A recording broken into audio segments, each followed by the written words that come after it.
Hi friends, this is your pal Scott Garibay, and today we're going to talk about Dungeons and Dragons, and we're going to talk about Karate Kid Legends, and we're going to talk about classic kung fu movies.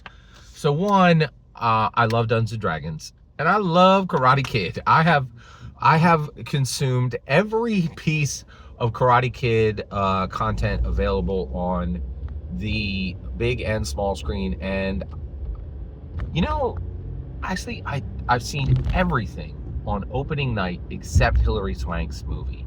I waited and watched that on television, and I'm sorry, like that was a failure on my part. I did not support women there.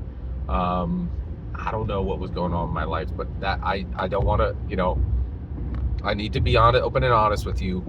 I skipped that one like until it was like on TNN, TNN, like Turner, not Turner Classic Movies, but like just some box gambler cable show, and like I watched it with like commercials, like 5 years after it came out. All the rest, I ate it with a spoon. I was there on opening night, right? And so apologies to women. I should have guys supported you guys better on that. So apologies, Hilary Swank. But I ain't heard you talk about that movie in 25 years, so I'm not sure I owe you an apology on that. I don't think you cared about it either. Tell me if I'm wrong. And she's like sung the praises. The Karate Kid, like she is like the Karate Kid. She's part of the Karate Kid legend. Has never shown up to support Cobra Kai or anything. All right, let me stay focused. I'm sorry. Let me get going here. I'm a huge fan of Karate Kid, right? And what's really interesting is, okay, so let me tie it together. In Karate Kid Legends, there is by the way, no significant spoilers for Karate Kid Legends here, okay? There is a line where that Ben Wang, in character as Li Fong, says to someone he's teaching Kung Fu, he says, the first rule of Kung Fu is everything is Kung Fu, right? And it's brilliant, right? And I'm expanding it. The first rule of Dungeons and Dragons is everything is Dungeons and Dragons, right? And so one of the things is, I was watching Karate Kid Legends, and there's this amazing scene in it where, oh, and now I said there was no spoilers. I wish I hadn't said that, but I'm gonna, you know what? Here we go. I'm sorry. Spoilers. If you could jet out now. I'm gonna do spoilers. I'm sorry. My apologies. I'm apologizing to women. I'm apologizing to you as a viewer. I'm sorry. There's gonna be spoilers. Here we go. 1, 2, 3. Spoilers. Okay. Here we go. All right. And again, sorry for the bumpy road on this one. All right. So basically, there's this great scene where Victor Lapani, okay, that's his name in the movie. he's hey, I'm Italian, right? So he's sorry, I almost did a voice there. Hey, it's me, Chris Pratt. So I'm not gonna do Italian accent, but he says, hey, I'm Italian. Now I don't know if Joshua, I think that guy's name is Joshua Jackson, and I think he was on Dawson's Creek. He was amazing in this movie. Everybody was amazing. It's such a good movie. Okay, so Victor Lapani, this pizza shop owner, he actually does. He borrowed money from a loan shark, and now they're coming to beat him up. So that's why he needs to learn. So he needs to learn Kung Fu from Li Fong. So Li Fong is like, no, I can't teach you, and then is like, okay, I'll teach you, right? And he tells him, hey, first rule of Kung Fu is everything is Kung Fu, okay? And then it goes from there, right? But then there's this scene, oh, and I'm sorry, the way they got there where he's going to teach him is the 3 thugs are sent with baseball bats and 2x4s to Victor Lapani's shop in the back, so that when he brings out the trash, their job is to beat him with these bats and these 2x4s, right? Good setup, right? So Li Fong is out there, and he's trying to fix his want-to-be girlfriend, the girl he wants to be his girlfriend's scooter, right? And so basically these guys roll up on Victor, and they attack him with the, and they actually, one of them sneaks up from behind. And then Li Fong has to jump in and use his kung fu to save him, and he does. He jumps in and he uses his kung fu to save him. And and I would love to tell you that this was like the old kung fu movies, where the bad guys fought very badly, right? And they waited their turn to attack Li Fong. That is not the case. It was a phenomenal fight, and every single bad guy was like perfectly timed to hit at a time when it would be most disadvantageous to Li Fong, their target, right? So everything was really timed extremely well, right? And so it was an extremely well choreographed kung fu fight that looked perfect. And you were like, that would actually happen, right? Like, it looks very real, right? But then I remember when I was young and like Racine, Wisconsin in the 70s, watching kung fu on television, and there would be these kung fu fights, and like 15 guys would attack Bruce Lee, right? And what would happen is they would all wait their turn. And you're like, wait, why is that guy just standing there like a Final Fantasy fighter and he's moving, but he's not moving forward, right? Almost like there's a beat track that he's like, but then he will wait for one guy to attack and then he'll come in and attack. And you're like, why don't they all just attack him at once, right? And so here's the part where we jump to Dungeons and Dragons. So I used to look at those fights and say, that's not realistic.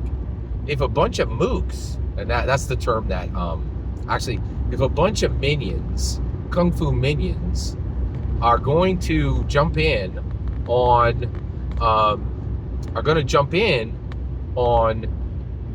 Bruce Lee, who in this movie is Li Fong. By the way, if you don't know, Ben Wang is the second. Ben Wang is a reincarnated Bruce Lee. I literally think, well, I don't believe in reincarnation, but he definitely has his spirit, air quotes, not literally, but he is definitely the second Bruce Lee, right? All right, so at first I thought those old fights where the minions were waiting their turn to attack was not realistic.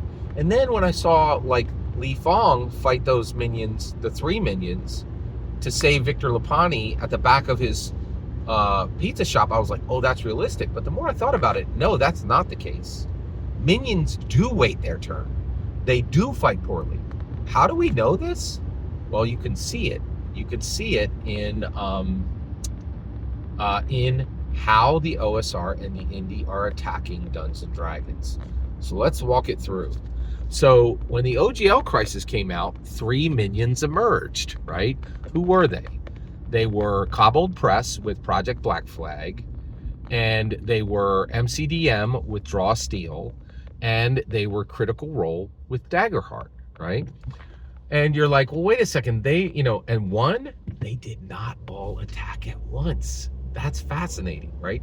They each waited their turn to attack Dungeons and Dragons. And get this, right? They made so many forced errors, which I thought was really fascinating, right? Where they were just like, they made a lot of mistakes that were completely unnecessary, right? So let's get into it. So Cobbled Press comes out, and what's their answer to the OGL crisis? Oh, we're gonna make our own tabletop role-playing game. Okay, let's see what you got. Oh, hey everybody. The name is Project Black Flag. I was like, Project Black Flag? Dude, that name is so dope. I might buy it on opening day. And they're like, oh, hey, that was just a placeholder name. Guess what the real name of Project Black Flag is? I'm like, what?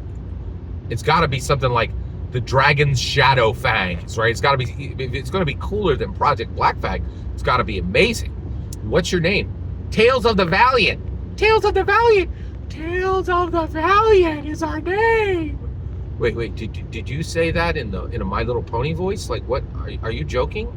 You mean like Prince Valiant? Like that 50-year-old, Sunday morning cartoon, comic, Sunday comic that nobody reads any? Are you joking? No, we're not joking. That's really the name. Tales of the Valiant. I was like, who are you making this for? Not even, like, the worst dork wouldn't buy that. Like, that's a terrible name. Complete unforced error, right? So what'd you do with Tales of the Valiant? We completely copied Dungeons and Dragons and did absolutely nothing innovative. You could just buy Dungeons and Dragons from a different source. are you serious? Is that what you actually thought was going to work? Yes. We're like, what? And like, you're like, are you kidding? Are you serious? And you're like, oh my gosh, the old kung fu movies where they're going to attack at different times and telegraph their attacks and just wait to get kicked in the teeth by the action movie kung fu action hero. It's real.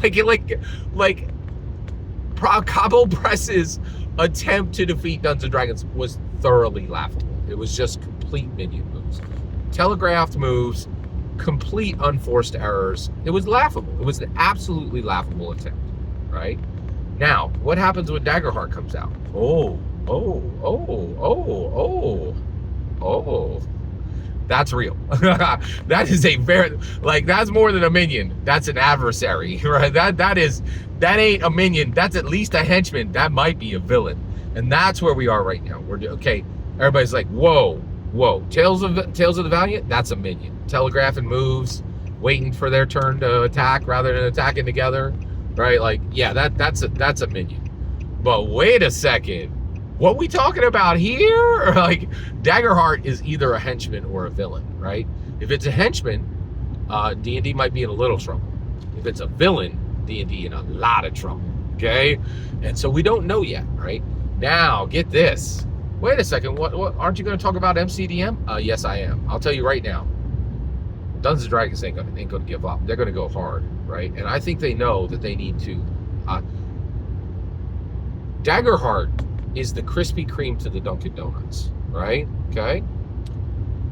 And get this. MCDM, whenever they get off their butts and actually do something, right? And deliver Draw Steel, and I've heard they've made some major changes in playtest. Maybe that's not a bad thing. Maybe that's a good thing. I don't want to insult them for making changes because maybe that is a good thing, right? But when MCDM's Draw Steel comes, there ain't gonna be no room for it. There ain't gonna be no room for it, right? The fight is gonna be between Daggerheart and Dungeons and Dragons. Tales of the Valiant is already off the board. That thing sits on every FLGS shelf that I've seen. It ain't hard to get. It ain't selling out anywhere. Nobody cares about it, okay? Daggerheart, you can't find that anywhere, okay? Then, let's talk about MCDM. MCDM might be spectacular. Nobody's going to care. And the reason why is there ain't going to be enough bandwidth for it. So I think it was a critical mistake. They waited way too long. They should have attacked all at once. Honestly, I think they should have all literally given themselves a 12-month target and literally gone on the shelves at the same time with a coordinated attack, right? And they're taking way too long. Everybody's forgetting their anger from the OGL crisis. So the reality is, and so the point is, those old kung fu movies were the realistic kung fu fight, and the new fight in Karate Kid Legends is absolutely entertaining, but it's not realistic.